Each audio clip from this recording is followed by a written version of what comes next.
Hi everyone, welcome to THT, and today I'm gonna show you 4 more competitive deck lists for Legend of the Force, and this is part 3.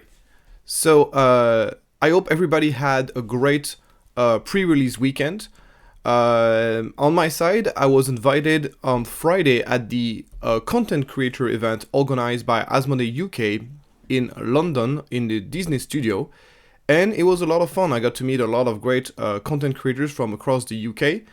And I think what was really good is that they invited a lot of very big content creators that don't necessarily play a lot of Star Wars Unlimited. And I think it's really good that they're trying to convert some of that content creators into the game. And so there were content creators, for example, such as Kenobi, who was almost like 127k subscribers.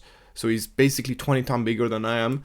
And he has he's been doing MTG content for a while, and he was, for example, very impressed by the game.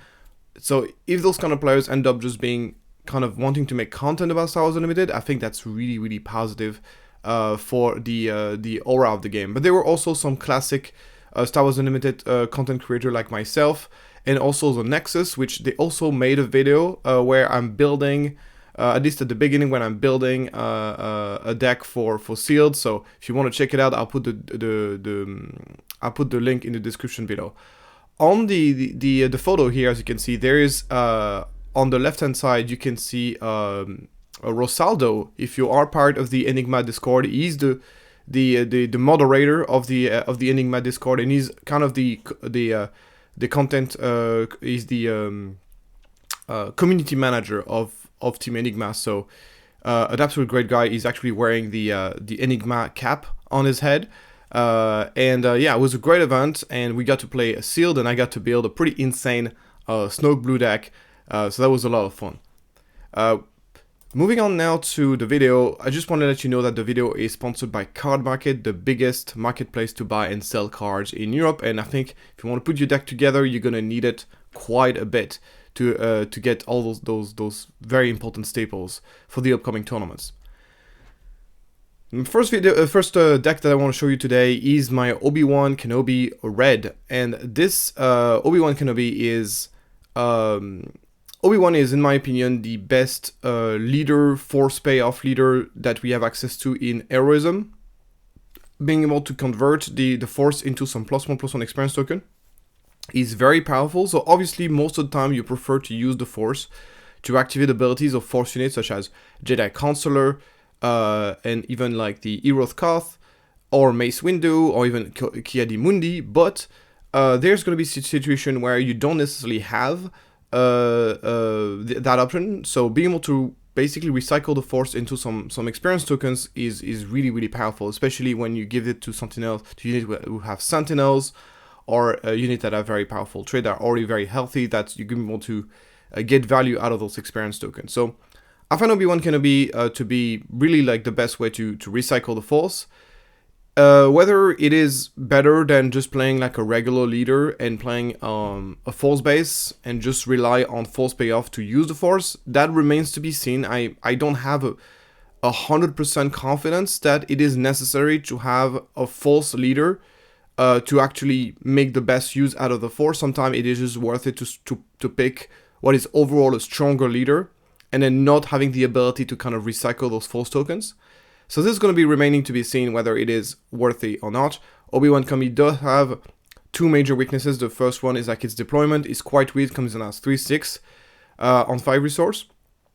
And his other big inconvenient is the fact that he's on green-white, and I do believe that even though green-white has some really powerful force payoffs, I still believe that blue-white has overall a stronger force payoff. But this is kind of like, once again, if there's a difference between the two, it's probably not by a lot, so it's probably going to require some testing to really find out which of the color combination is going to be the best. I think we can all agree that red is sort of the best way to utilize the force.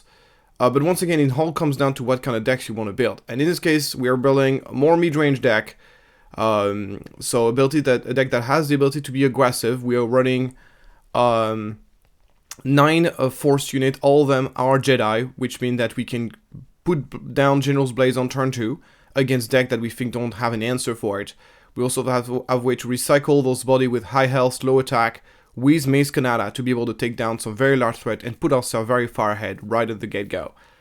The deck obviously plays, we also have a few space units. The deck has ways to fight in space. Got A-Wing, got a Blue Leader, got a Bright Hope. I'm not sure if Green Squadron A-Wing is the correct choice. Could go also the Phoenix Squadron, depending on the meta. One or the other might be better. So this is the kind of thing that you're going to have to tune and find out for yourself, depending on the meta, which one of the two is going to be better. There's also, obviously, we play the classic, very strong non-force unit like Cassian. Bright Hope, I think, is very important against certain decks. Especially, I think Bright Hope is very, very strong, especially in a deck where you're able to give experience. There's a massive, massive difference between a Bright Hope at 2-6 and a Bright Hope at 3-7. And Obi-Wan can play Bright Hope on turn 3 and give it an experience on curve. And then you got Bright Hope at 3-7 is going to block absolutely everything in space. So it's really, really useful against space deck to have that kind of thing. So then we got East Koth, which allows us to ramp. It's just a very solid card 5-4 that allows you to ramp. The deck is not super late game focused, but it does play enough late game cards that I think it's worth it to run this card. Then we have the classic Mace Windu, Kia di Mundi, which is probably one of the biggest false. Kia di Mundi is, in my opinion, is the best false payoff in the entire game. It's even better than Mace Windu. Mace Windu is very strong, but what it does, other cards can do it too. While Kia di Mundi really does something unique, this ability to give you a lot of card advantage and put a threat on the board is just simply amazing. We got Kilran Beck, who is really great at populating the board and searching those Obi-Wan Kenobis, those Cassian, that will help you stabilize the board. Also with can also search blue leaders. I mean, he can search anything if you have more than 8 resource. Then the U-Wing Reinforcement, which is kind of still is my opinion one of the best late game card you could possibly play in that color combination. And finally, of course, the Yoda, which Yoda is specifically powerful with this deck because, as I said, we have ways to use the Force with Obi-Wan, but also Force payout. So sometimes we can use, basically, once Yoda is in play, we have ways to use the Force multiple times in the same turn and completely demolish the opponent's board, as well as stabilizing us, which is great. So it's a very, very flexible deck, has extremely powerful cards across the board. So we got Gungi, Adigalia. Jedi Consular is, I think, still a pretty good card in this deck, as it's another unit that can carry the General's Blade, and that can also ramp us into larger units whenever needed. So it's a card that, on its own, can be a little bit slow because you attack first, get the Force, and then use his ability, but it's a unit that the opponent cannot really ignore, and he has to deal with it. And once again, it's the kind of unit that really benefits a lot for gaining an experience. So I think it's a really, really good card in this specific deck. It's another unit that can get the General's Blade, another unit that can give us a Force early on in the game. Yeah, so as far as sideboard is concerned, we have some anti-control cards with Grey Dragons and Home One, which are extremely strong value engine in late stage of the game.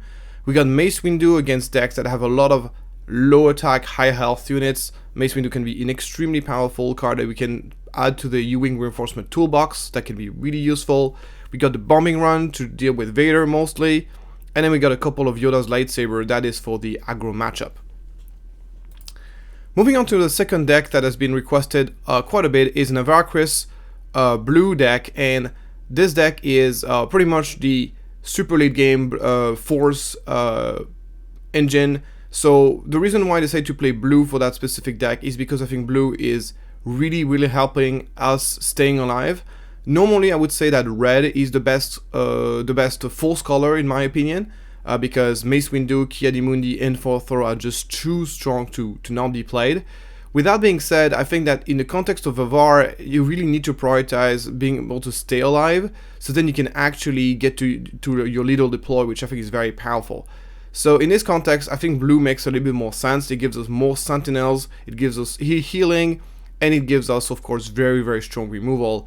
So we get into that. So as far as early game is concerned, it's pretty much that we play a bunch of Force units. There's an argument here, so we don't play a Force base. So I just want to touch on this very quickly. So basically, there's two kind of main school as far as like Force is concerned. There is some people who want to play the 20 HP Force base, And then there's the people who want to be running the regular version, the version with a regular 30 HP base. And then there's the people who want to be running Colossus. And so I'm going to talk about first Force versus non-Force. So in my opinion, the main advantage of running Avar Crest is that she basically gives you the Force for free. And this allows you that you don't have to be playing a 20 HP base, which I think is great because having 2 less HP on your base is significant. We see how big of a difference that is for Daredevil to get yourself 3 extra HP. The same goes with 20 HP base versus 30. It's a little bit less of a pain. Every HP matters, but it is still a significant cost that you have to pay. The argument in favor of running the Force base is like this allows you to spend the Force multiple times in the same turn, and therefore get yourself your Avar Crest deployment faster. And the last argument is that if you're running a 30 HP base and you want to deploy Avar Crest, if you don't have the Force when Avar Crest deploys, she will be a 410 until the end of time. There's no way you can put it back to 810 once she's deployed. And obviously the other argument is to say that once Avar Crest is deployed, you do not have any ways to get the Force back. So all those arguments, so first of all, the ability to spend the Force multiple time a turns in order to deploy Avar Crest faster, it's nice in theory, but in practice it does happen relatively rarely. So personally, I don't think it is worth it to sacrifice 2 HP on your base just for something that might happen sometime. I think it's a little bit greedy to do that. The second argument is that Avar Crest basically comes out as you can't use the Force at all. I think that if Avar Crest is alive, games don't last very long because Avar Crest is a 8-10. So it's either she's going to be dealt with, in which case you can resume using her and then using the Force. And if she's not dealt with, the game is going to end very quickly because 8-10 is among us. So from my experience, the fact that I was not able to use the Force once Avar Crest was deployed was not really a big deal. I was just happy keeping her as an 8-10 and just completely pounding my opponent and ending the game very quickly. So from my experience, it didn't really matter so much. So personally, I prefer to get the extra HP. So now there's the other debate. The other debate is, do you run the 30 HP base or do you run Colossus? And there's a strong argument to be running Colossus because the 5 extra HP, of course, will help you deploy Avar Crest much faster. On this one, I do not have any definitive answer. For me, it really comes down to the meta. If we're in a very value-focused meta, like the good thing is like this color combination has a lot of tools to get value. We got, of course, Kalan Bake, we got U-Wing Reinforcement, we got a lot of cards that we are not running but that we could be running. Brighto is also a value engine. We also have, so forgot the name of that card here, down here. This is the 5/5 for 5 that can search you for a Force card when it plays and also when it dies. So all those, and also ObiWan, it's also a really, really strong value engine. So I think it's okay to be starting the game with 1 less card because you have so much value engine in the deck anyways. However, the fact that you will hurt your consistency by having less cards in your opponent's hand can be really, really annoying. So for this, I don't have a definitive answer. If you are in a very, very aggro meta, probably running the 35 HP base is probably the right move. If you're going into a more mid-range meta, I think the Capital City makes more sense. I think the 30 HP base makes more sense, to be specific. So that's kind of how I stand on the base, but I think you can run all 3 bases and still have very good results. So I think I'll definitely be like on board for, obviously if you're running the 20 HP base, maybe you want to be running more Force units in the issue of the game in order to get the Force more often. So maybe you want to run Secretive Stage instead of the Lost Wolf, that kind of thing. So let's talk about the different cards that I decided to choose. So early stage of the game, we got the Gungi, we got the Yaddle, we got the Jedi Consular. Jedi Consular is a lot better in this deck than it is in the Obi-Wan deck because we can actually get the Force on turn 1, which a Jedi Consular is not dealt with on turn 1. We can actually play a 5-drop on turn 2. Which we actually don't have, but that's fine. We can just like ramp into those giant units. If it stays alive further, we can start dropping the current back, the Luke Skywalker. So it's still very, very strong. Then we got Lost Wolf, which is just a way for us to protect ourselves against very aggressive deck. We are running a deployment, a leader that's going to be deploying on 8 on average, so we need to be able to find ways to stay alive. The good news is that I think Heroism does a much better job. I think if I had to compare Avar Crest to Palpatine, I think she overall she's a weaker leader deployment than Palpatine is, because she can't take control of units, which is such a big deal. However, she does have a better leader ability, and she also does, I think heroism in general is a color combination that does a better job at stabilizing the game. There's just so many sentinels, so many heal, which is really, really helpful. So you got the Yoda lightsaber, which is a great card when we almost always have the Force. Get a boost our unit, get a heal at the same time. Loads of sentinels here, Obi-Wan Kenobi, Village Protectors, Concordant Interceptors, Bright Hope for space, Mace Kanata to be able to attack with our low attack units and be able to clear the board. General's Blade, of course, is amazing in this deck to be able to attack and to ramp into those larger units. Then we got Itinerant Warriors, Heathcoth, Kelleran Beck, Luke Skywalker, U-Wing Reinforcements, and obviously the Yoda. The Shadow Points are as our removal. The sideboard is meant for have more defense against space, notably more Concordant Interceptor, more Bright Hope, and then 3 copies of Disruptive Burst. So this is kind of a package to deal with the Vader 4, so we are very, very well prepared in sideboard for this matchup. Then some more removal and some more late game value engine with Bright Hope and this card that I forgot the name. Anyway, so I think it's a pretty cool deck. In my opinion, it is the best. Avar Blue is going to be the best way to run the deck. So you can run Avar Chris in green. I think that in green, you're going to be missing a lot of... if it's basically you're running Data Vaults. It's not terrible, but I think you are missing out on so many good Force payoffs. So the thing is like... having a leader that can give you the Force at any time kind of loses its purpose if you don't have any Force payoff. And basically, if you're playing double green, then the only Force payoff you have is Consular, Heathcoth, and Yoda, and that's not enough, in my opinion, to really get the best out of Avar Chris. Then there's also the red version. The red version looks sexy on paper because it has access to the best Force payoff in the game, like Fourth Throw, Kia di Mundi, and Mace Windu. But it turns out that, as I said earlier, the red color is not necessarily the color that in my opinion keeps you alive the best. And Avar Chris really needs to focus on staying alive to get into that super powerful deployment that she has. Moving on now to another deck. This is the only deck in this list that I haven't built myself. This is the deck that Beton made. Beton from Team Enigma and from the Swoop Racers. So, as you know, in my opinion, one of the best Polish player and also, in my opinion, one of the best deck builder as well. So he's really, really an amazing player, and he's designed this Mother Talzin Yellow deck, which he had a lot of success with. So I just wanted to show you guys this list and kind of explain you what are the ins and outs of this particular deck. So we can start here with the 2 drops here. So we're obviously playing a full deck. So let's talk about Talzin first. So Talzin, in my opinion, is the best leader in the set, and it is also the best way to utilize the Force on the villainy sides by a long shot. And I think she's better than Obi-Wan at doing this. I think our leader's ability is actually stronger than one of Obi-Wan, in my opinion, because even though you might not use it as often, whenever you do use it, it usually has a bigger impact. And the other advantage that she has over Obi-Wan, it actually does deploy as a 3/7 and not as a 3/6, which is a big, big deal. So I think if Obi-Wan did not have the restriction that he cannot give experience to units that already have experience, I think it would be a different story. But as it stands, I think Talzin is just a stronger Force utilizer, in my opinion.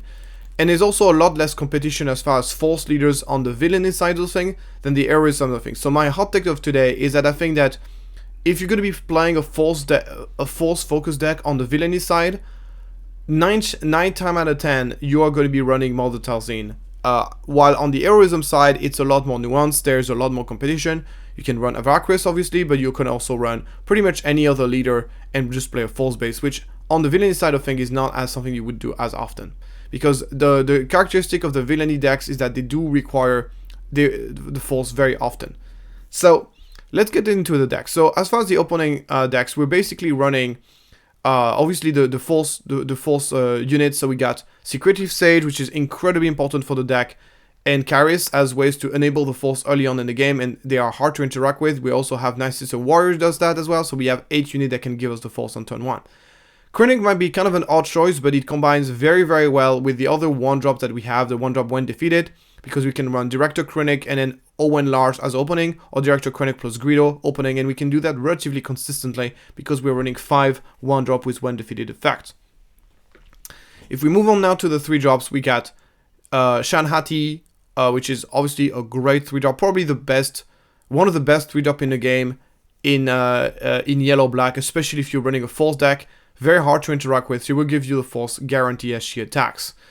And then we got the Power Dark Side, which is always a great option to have, especially if your opponent start up with Gungi into a lightsaber. Power Dark Side is one of the ways you can deal with that. So usually 3-drops is going to be either Shan Hati or either like a 2-drops alongside a 1-drop, which we play plenty of. Then on the 4-drops, we got the absolutely mandatory Darth Tyrannus and Talzin Assassin. In my opinion, the entire reason why you're playing a Force deck in Villainy is because of those 2 cards. Darth Tyrannus just is very easy to enable, and he doesn't even use the Force. It's just 4/3 shielded ambush, which is incredible.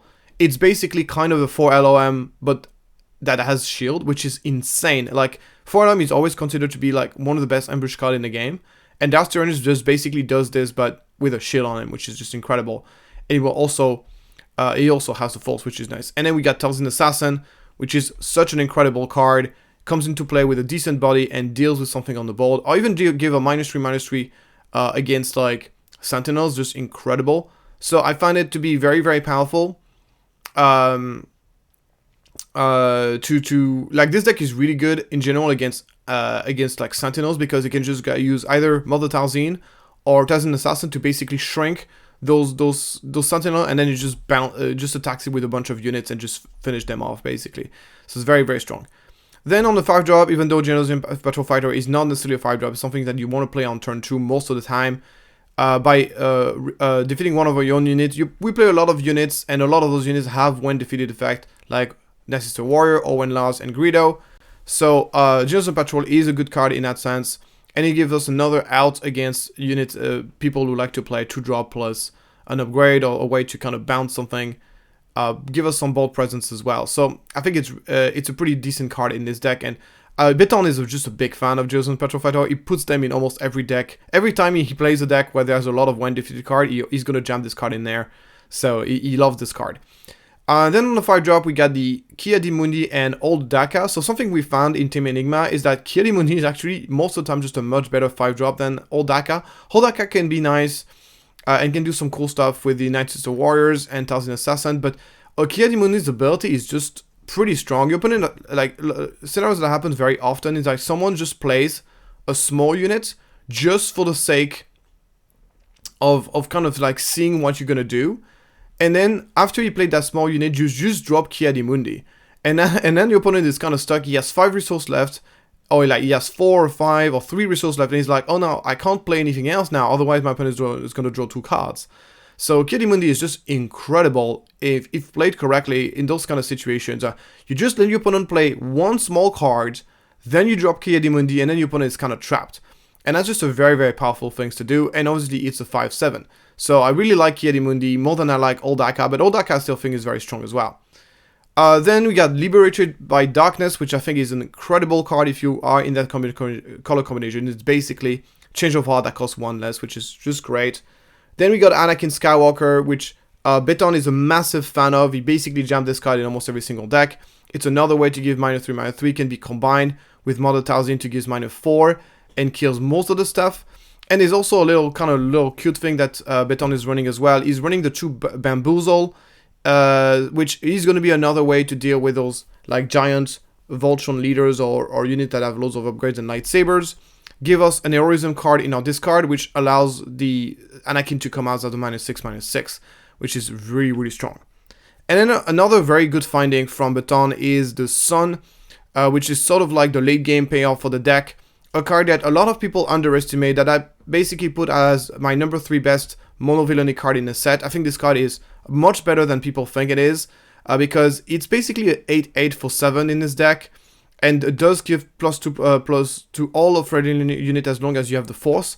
So it's a wide +2 attack bonus for everybody, and this +2 is not a raid 2, it's a +2 attack bonus. So as long as the sun is alive, this +2 is active. As long as you have the force and the sun is alive, this +2 is active. It's relatively easy with this deck to have a white board. We play a lot of units. And this will act as a very powerful card. Like, you're going to drop in and you're going to say, well, you have to answer it, otherwise you're going to die because it's going to slam you for 8. And the fact it costs 7 makes it very affordable and really a large threat. And it does have an immediate impact on the game as long as you have a relatively large board, which is not that difficult to do. We play a lot, this deck plays a lot of shielded units between Shanati, Secretive Stage, Das, Tyrannus, some high health units like Kaidemundi, Old Daka, also Director Krennic. So it's relatively easy to have a relatively wide board with this deck, which makes the sun really powerful. Couple of course of finishers. So we of course have the DR44 Blaster, which is an absolute auto include in any aggro deck that plays yellow.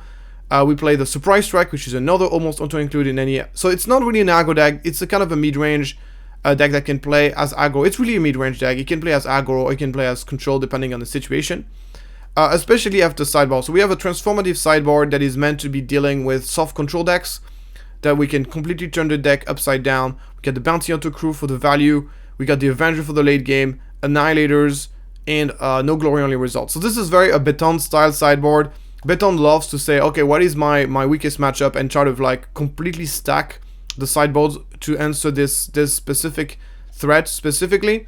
So he likes to play those very extreme sideboard, which is not really my play style of how I build sideboard, but he loves to play things like this. So it's really cool. And so this is it for the deck. I think it's really cool deck. Right now there's 2 versions of Mother Talzin which I think are successful. There's the red one and there's the yellow one. And this is a good example of a good yellow list in my opinion, with a lot of innovative idea in there as well. So before we get to our last list, I just want to let you know that you can pick up on Card Market the brand new Anakin Skywalker for €21. It's likely to be one of the most expensive cards in the set. I think I put in number 2 most expensive card of the set. It's going to see a wide amount of play, so you want to pick up your Anakin if you're going to be taking part in the tournament very soon.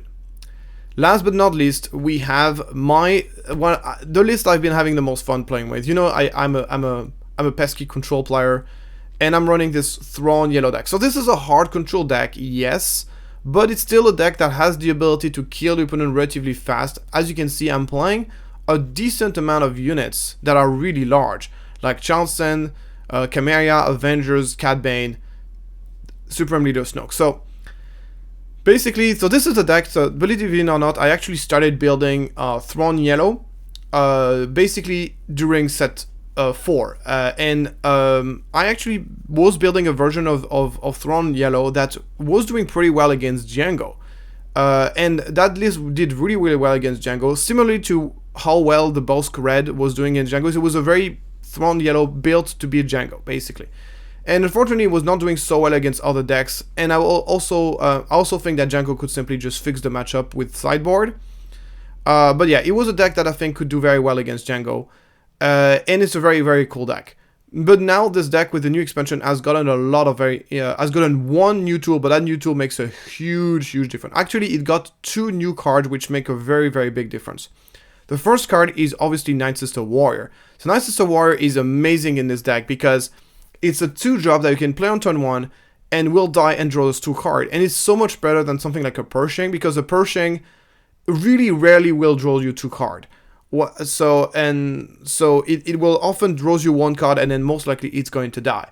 While Night Sister Warrior draws you 2 cards guaranteed, and then because it has 2 attack, it can actually damage a unit or even kill an enemy unit and put a bit of value. And if your opponent doesn't deal with it, if you're playing in the Mirror of Control, the Night Sister Warrior actually represents a threat. So I think Night Sister Warrior is such a massive upgrade over Pershing in a specific deck because of Thrawn's ability to draw 2 cards. And this is a great value engine. So other than this, we're playing the Desperado Commando, which is great in this deck because we can trade with something that has 4 health, basically. It can trade with any 3/3 for 3 in the all the 2/4s. It can trade with the 3/3. It can basically trade with every single 2-drop in the game. It can also trade with the 2/2 shielded units, which very few cards in the game can do. Because of course Thrawn can double down on the when defeated effect. Basically the only card that this card doesn't trade with is Gungi, basically. So it's really a great card, and it can also go cross arena as well where it can just die into something, then do 2 to get rid of two TIE Fighter tokens. Then we get the Onyx Squadron Brute, which is a 2/3 for 2 that heals of 4 when it dies. Just amazing. So we had some really good solid 2-drops. Once again, we are playing a control deck, so very often we're just going to skip our turn 1 and just play a removal turn 2, which is Merciless Contest, Power Dark Side. Merciless Contest is very nice in this deck because actually killing our own stuff is something that we want to do sometimes. So it's really nice. So we also play Client, which is always a card that situationally can be very powerful. It's probably the best proactive 3-drop you could ever play in a control deck, so you want to do this, of course. Then we got Lieutenant Charleston, which is very often going to be a 6/6 for 4, specifically if you skip your turn 1 or if you manage to trigger a Night Sister Warrior or you get some interesting reward to draw cards. It's a little bit harder to put it as a 6/6 for 4 compared to a boss deck because we play, but it's still very easily going to be a 6/6 for 4, but even as a 5/5 for 4 Sentinel, still very much worth having. So we got the Vigilance, the Power Dark Side, the classic control tools, the No Glory Only results, removal package. We got the Geonosis Patrol Fighter because sometimes being able to deal, we come into play, we kill our own Night Sister Warrior, we draw 2 cards, and we bounce the enemy 2-drops and we put a threat at the same time. Is just an amazing deal. Be able to kill our own stuff, stabilize the board, and put a threat at the same time is fantastic. And then, of course, we have the second massive addition of this deck, and that's the Legacy Run. So Legacy Run is incredible in this deck because it's a way for us to... It's kind of a small Super Laser Blast early on in the game. So there's different ways to use it in this deck. The best way to use it is obviously in combination with Sneak Attack. We Sneak Attack Legacy Run into play, and then we attack, and then we deal basically 12 damage spread as we want. Or we can, and we can even deal 3 additional damage with the Legacy Run attack itself. So the thing is, like, what is really cool about this is that sometimes what is really cool to do with that is like you play Sneak Attack, you attack with Legacy Run into base, and your Legacy Run is not gonna die right away. You are gonna have to be, it's only gonna pop off at during the regroup phase, which is huge because it means that your opponent basically has 2 options at that point. He's like, do I play more units and then have all of them being blown out by the Legacy Run? Or do I just play nothing and just skip my turn and play nothing? And it's a lose-lose situation. And the thing is, like, one of the things with Super Laser Blast, right, is that you play Super Laser Blast, and once Super Laser Blast is played, your opponent is going to play a bunch of units on the board. He's going to play a bunch of units on the board and just repopulate the board right after you play Super Laser Blast. But he can't do this with Legacy Run because the trigger happens during regroup phase whenever you're running it with Sneak Attack, which is incredibly powerful. So Legacy Run is just really powerful. And you can play this as early as turn 3, which is just absurd, and will just win you the game, like stabilize the game like crazy. All the cool things, obviously, you can just play this for 5, it's completely fine to do this. In this case, it's a little bit riskier, and some people might have answers like Bounce and stuff, but not everybody plays Bounce, not everybody plays No Glory, so it really depends on what you're playing against, whether playing it for 5 is risky or not. And then on the turn after, there's so many ways to pop it off. You can kill it yourself with Merciless Contest, you can just run into an opponent space unit, you can play another Legacy Run, so then you have to kill, because of the unique rules, you have to kill one of them, and that's it. And obviously you can run on curve Chimera right after, so you put a 5/6 on the board, you wipe the opponent board, and you still have both the Legacy Run and the Chimera in play, which is incredible. So obviously the whole power of this card comes from the fact that we can double its one defeated effect with Grand Mayor Thrall. This is just such a... In my opinion, Legacy Run is only really truly good in Thrawn 4, but in this deck it's absolutely incredible. So moving on with the deck, we got the Chimera, of course, which allows us to get a lot of value from all the one defeated effect. You can double heal with Onyx, double draw with Warrior, double -1/-1 with Desperate Commando.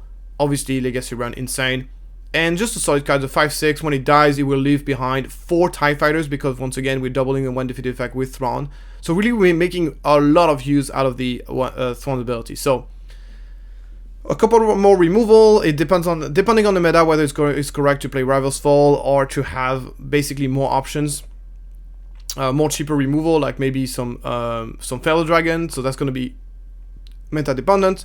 Cat Bane, which is basically the best 7-drop we could play, a great way to stabilize the board just before we get into Super Laser Blast. We basically completely wipe the board. The opponent has an answer to Cat Bane, no problem. Next turn we just run a Blast. Snow, because it's so good in specific decks. And obviously we got Avenger, as our late game win condition, because unfortunately FFG has not given us anything better as a way to get the finisher. So something I wanted to say, and I'm going to talk about, so this deck on paper looks, so other cards I forgot to talk about, we got the restock for the mirror match, we got the enticing reward because it's a great card advantage engine, get to grab 2 cards, it's really amazing. So we are very like a hard control deck, right? But we still have the ability to kill your opponent just by attacking with very large units because of the Chimera, Avenger, Cat Bane, and all that stuff. So I think it's a really cool deck. On paper, it's a deck that is absolutely amazing.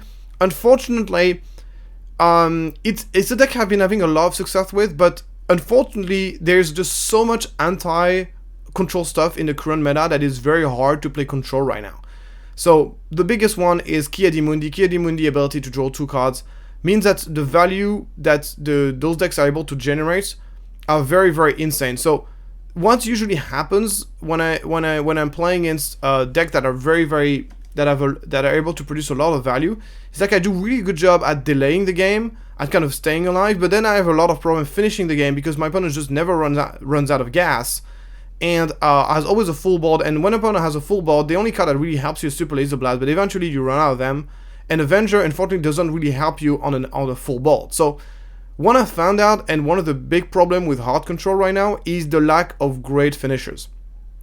So in red, we get access to Cray Dragon, which I think is great. But if you are playing in that color combination, the yellow, blue, black, you are missing out on like really powerful finisher that will actually help you finish the game. Currently, the best finisher we have in that color combination is Avenger, and in my opinion, it's not longer enough. I think that FFG has not printed good finishers and good late game cards for such a long time now, and it's a real problem for control decks because we need those late game win condition in order to basically seal the deal once we manage to delay the game. Because there's 2 parts in a control deck. There's a part of delaying the game. So decks, basically hard control deck, do a really good job at delaying the game. We have loads of efficient removal. Legacy run the Legacy run Thrawn is incredible. We have loads of ways to delay the game. Unfortunately, we don't have good ways to close out the game once we manage to delay it. And this is something that I think is a big problem because it also makes hard control very boring to play against, specifically in Star Wars Unlimited, because we have those lack of finishers. So what happens now is that whenever you play against hard control really does control your board very well, but doesn't have ways to close out the game. And this is something that is very frustrating to play against because he keeps killing your stuff, but eventually just not able to close out the game quick enough, which makes it so usually the win condition is going to be Vigilance, and this is probably the most boring win condition you could be facing.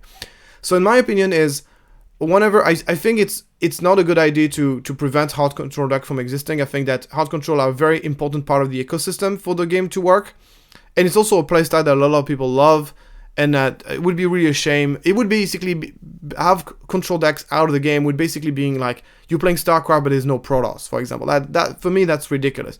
So in my opinion, there's no way you can build a card game without control archetype. But what you can do as a designer, however, is you can make those archetypes more fun to play against. And in my opinion, one of the ways to make a control archetype more fun to play against is simply to give them better tools to finish the game and to close the game faster. And unfortunately, that's not what we have right now, and we end up with those control decks which are really good at delaying the game, but not really good at finishing them, and I don't think that's a good thing for the game. So please, FFG, please print us stronger, closer, stronger late game. If you want hard control to be more interesting, more fun to play against, please give us stronger late game win conditions, similar to Cray Dragon, but in a more diverse, in a higher diversity of different colors. Please, I'm begging you. Just going to talk about the sideboard very quick. We have a plan against a deck that has very low health units that go really wide with very low health units with P38, which we can double their one defeated effect with Thrawn. We got also more ways to draw cards with Enticing Reward, a Bounty Hunter crew for the grindy matchups and for the mirror match, more late game stuff with Snoke and Annihilator, and 2 copies of Evacuate. Evacuate is a special try card against Vader 4. Grounding of Thrawn Yellow is one of the best deck, by the way, against Yellow, against Vader 4. We have obviously great ways to Legacy run is incredible. We got even like Desperate Commando. You go Merciless Contest, you kill something, then you deal 2-1/-1, really good. And obviously we got Snoke, Cat Bane. Those 2 cards are insane against Vader 4. and obviously Super Laser Blast, and just Evacuate makes the matchup even better. So if you have in a meta where Vader 4 is very played, I think this deck is gonna be a great choice. Anyway, that's all for me now. Thank you so much for following that video. I hope you guys enjoyed. This time around, I did some significant effort. We got 3 decks with the new leaders, so I hope you guys enjoy that. And I hope that I also wish good testing for everybody who is currently preparing for the Galactic Championship. And I hope those videos gives you more food for thoughts for what you can maybe expect to face during the Galactic Championship, or maybe the decks that you want to try to see if they might be what you want to run for the tournament. Thank you so much, and I'll see you next time.